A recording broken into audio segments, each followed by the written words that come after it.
ඒ දේ කෙලින්ම කතා කරන්න වෙනස පසුබට වෙන්නේ නැහැ. ඒ බව ඔබ හොඳින්ම දන්නවා. ඒ නිසාම මේ කවුද? ඇත්තටම මෙයා මොනවද කළේ? ඒ ගැන කතා කරන්න මේ වෙලාව අපි වෙන් කරගත්තා. මට කෙලින්ම කියන්න. එදා කරපු දේ හරි කියලා ඔබ අදටත් විශ්වාස කරනවද? ඔව් මම එදා කරපු දේ හරියටම හරි කියලා මම අදටත් විශ්වාස කරනවා. යම් විදියකින් එදා ඔබ වීරයෙක් වුණා. නමුත් මේ වීරයා තුල කිසියම් මෝඩ ක්‍රියාවක් කරපු පුද්ගලයෙක් හිටියා කියලා කිසිම කෙනෙක් කිසිම දවසක් කියලා නැද්ද? මගේ මූණට කවදාවත් කියලා නැහැ එහෙම. මම දන්නේ මේ රටේ අදීන මිනිස්සු වගේම දීන මිනිස්සු ඉන්නවා. ඉතින් දීනේකට කියන්න පුළුවන් එහෙම දෙයක්. අදීනේ කියන්නේ කවදාවත් එහෙමයි මම හිතන්නේ. කවදාවත්ම මේ සිද්ධිය ඔබට අමතක වෙන්නේ නැද්ද? ඔව් මට අද වගේ මතකයි මේ සිද්ධිය. කොහොමත් අමතක වෙන්නේ.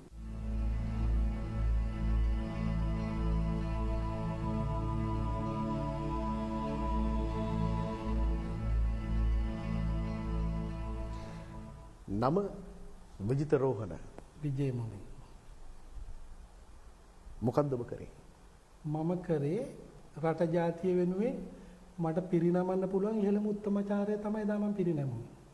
ගිවිසුම අත්සන් කරන දවසේ සම්මාන මුරය නේවියකට හම්බ වේද ආමියකට හම්බ වේද කියලා මම දන්නේ නැහැ. හැබැයි මම හුඟක් අපේක්ෂා කරා බලාපොරොත්තු වුණා අනේ නාවික හමුදාවට ලැබෙනවා නම් හොඳයි කියලා ගිවිසුම අත්සන් කරන දවසේ සම්මාන මුරය පවත්වන්න. අයි මම එහෙම හිතුවේ.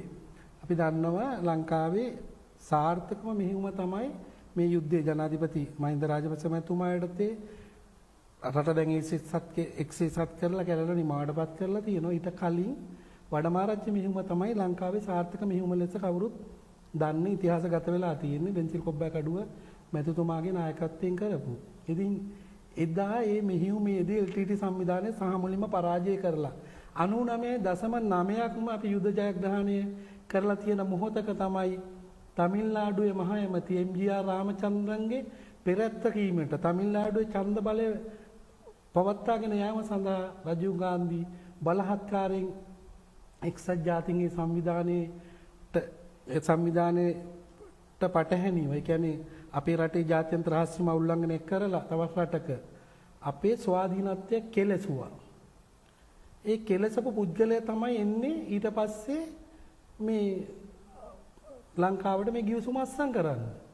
ඉතින් මම සිංහලයෙක් හැටියට මේ රට ජාතිය ආදරේ පුද්ගලෙක් වශයෙන් මට පුළුවන් ද අපේ රටේ ස්වාධීනත්වයේ කෙලසූ පුද්ගලයෙකුට උත්තමාචාරයක් දෙන්න. විජේමුනි මහත්මයා ඉන්දියානු අග්‍රාමාත්‍යවරයා ලංකාවට ආවේ ලංකාවට විරුද්ධ යුද්ධ ප්‍රකාශ කරන්න නෙවෙයි ගිවිසුමක් අත්සන් කරන්න.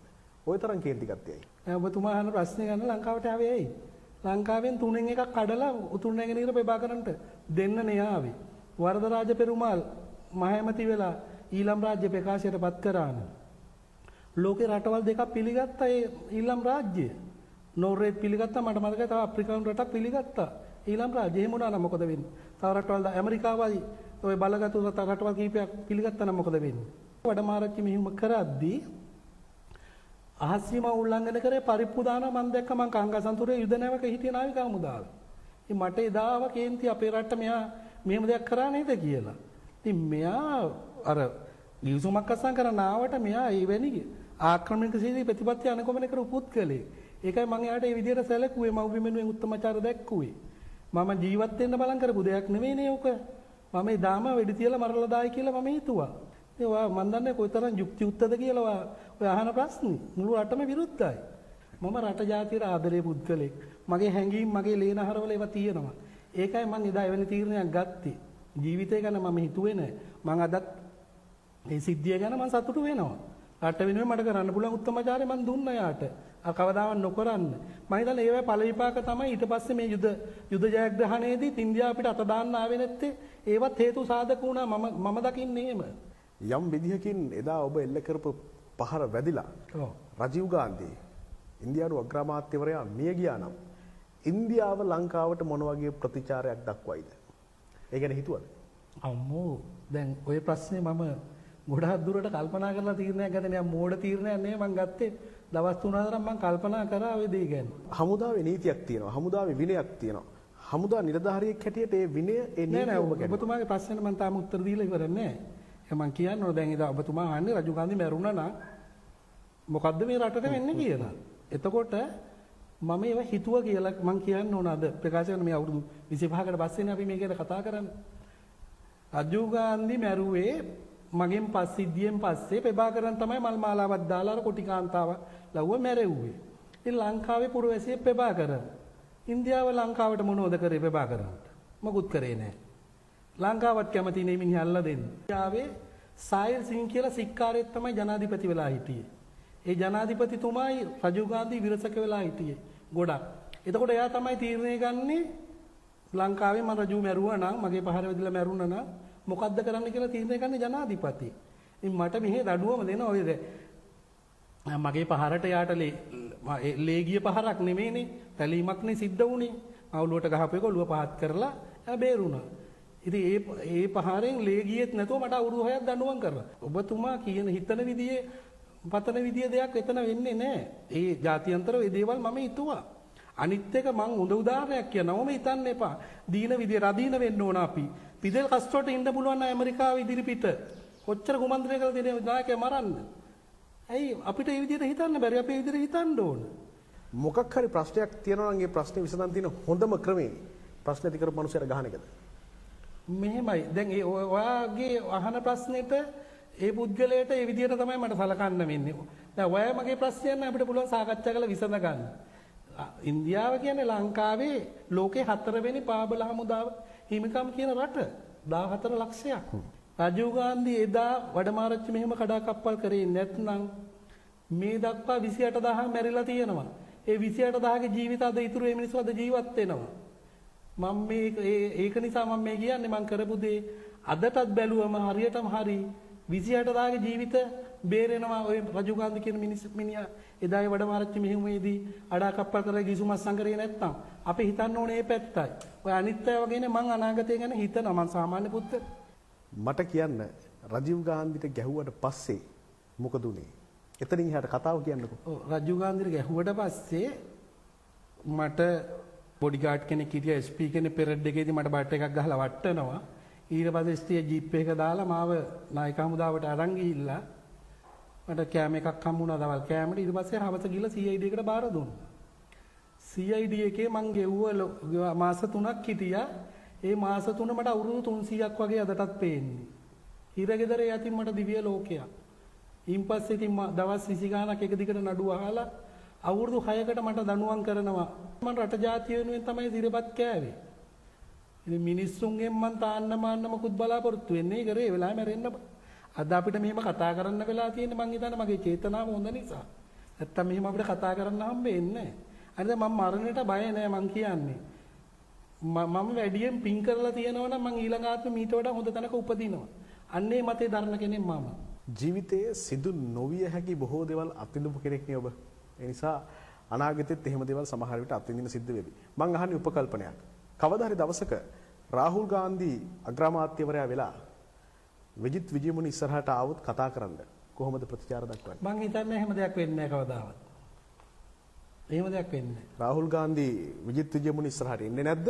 එහෙම නැත්නම් රාහුල් ගාන්ධි අග්‍රාමාත්‍යවරයා වෙන්නේ නැද්ද? ඒක කොහොමද කියන්නේ? ඔව් රජීව් ගාන්ධිගේ පුතා අගමැති වෙයි ඒ රටේ.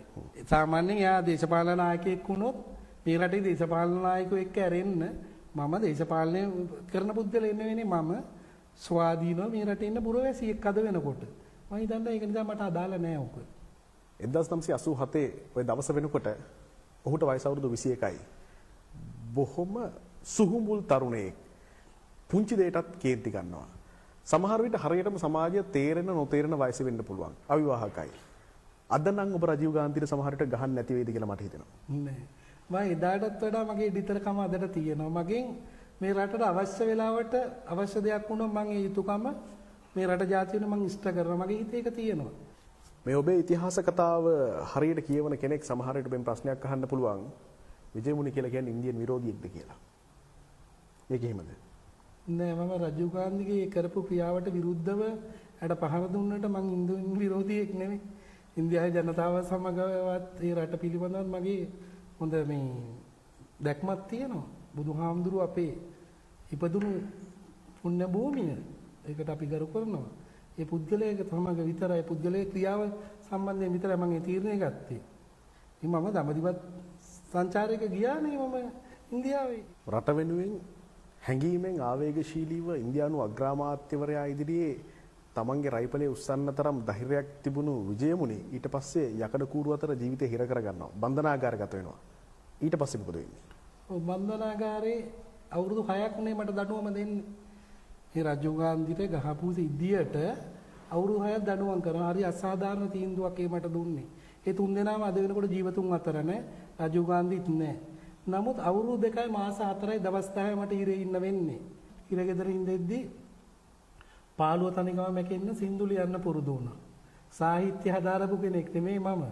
වාණිජ්‍ය අංශෙන් ඒ ලෙවල් විභාගයට අය මාසයක් තියෙද්දි නේවියකට බැඳිච්ච කෙනෙක් මම. නමුත් මම සාහිත්‍ය පොතපත ඉරගෙදර පන්සලේ තියෙන පූජාවලිය පොත් අපි මාසික සැරයක් පොයට සීල් ගන්නවා. අපි පිරිත් කියන එළි වෙනකම් පන්සලේ ඉරගෙදර පන්සලක් තියෙනවා. ඒ රැයට අපි කියන පිරිත්. එතකොට පොතපත කියවලා මගේ දැනුම පොඩ්ඩක් පුළුල් කරගත්තම ජෝතිෂ පොත්පත් ගෙනල්ලා කියවත සින්දු ලියන්න පුරුදු වුණා මම ඔතනදී. ඉතින් මම සින්දු 100කට හැබැත්තේ මේ වෙනකොට මගේ පටිගත වෙලා තියෙනවා මම ලියපු සින්දු. ටී.එම්. ජයරත්න, රෝහණ බෝගඩ, සුදත් සමරසිංහ, ස්වර්ණලතා කවීශ්වර, වික්ටර් රත්නායක, මාලනී බුලත් සිංහල, පුන්සිරි සොයිසා මේ වගේ ක්ෂේත්‍රයේ බොහොම ජනප්‍රිය සහ ප්‍රබුද්ධ චරිත ඔබතුමායි ගීත ගායනා කරලා තියෙනවා. ඔව් ඒ වගේම සංගීතය සපයලා තියෙන්නේ ලංකාවේ ජනප්‍රියම Rohana Weerasinghe, Victor Ratnayake, Stanley Peiris, H M. Jayawardena දේශාභිමාන ගීත තමයි මම වැඩිම ලියලා තියෙන්නේ. ඒ සිද්ධියට මේ වෙනකොට අවුරුදු 25යි. කොයිතරම් අත්දැකීම් සම්භාරයකට ඔබ මුහුණ දුන්නාද? ඇයි ලෝභකමට මේ සියල්ල ඔබ සම්පතේ තියාගෙන ඉන්නේ? හොඳම ප්‍රශ්නයක් අහන්නේ. ඉතින් එදා මැරෙන්න හිටපු මට අද මං ජීවත් වෙනවා. මං ඒවා අනාගත පරපුර වෙනුවෙන් දායාද කරනවා. මම මේ මාසේ 30 වෙනිදා සංයුක්ත තැටි දෙකත් එක්කම මම එදා පටන් කරපු දේවල්, ඒ කියන්නේ රජු පාන්දිට පහර දීපු දවසේ ඉඳලා මේ දක්වා කරපු දේවල් මේ පොතේ අන්තර්ගත වෙලා තියෙනවා. දැන් ජ්‍යොතිර්වේදී කැඩේට ඔබතුමා බොහොම විශ්වාසවන්තව සහ වෘත්තීය විදිහට කටයුතු කරගෙන යනවා. ඔව්. මේ පොතට නම තියන්නේ මව්බිමට උත්තමාචාරය කියලා. ආයත් වතාවක් පරණ ප්‍රශ්නේ මහනවා. ඇත්තටම එදා කලේ මව්බිමට උත්තමාචාරයක්ද? ඔව් එහෙමනම් ඔයාලට හිතන්න බැරිද මම මෙතෙක් වෙලා කීව දේවල් කරනවා මව්බිමට උත්තමාචාරයක් තමයි මම කරේ. ඉතින් ওই පොතට ඊට වඩා නමක් නෑ මට දාන්න. අද මම රට වෙනුවෙන් ගත්ත එඩිතර ක්‍රියාමාර්ගය නිසා ඒ දක්වපු උත්තමාචාරය නිසා මිනිස්සු මට සලකනවානේ. ඒම මැදයි මට සතුටින් ජීවත් වෙන්න ජීවිතය අවසාන කාලය දක්වා.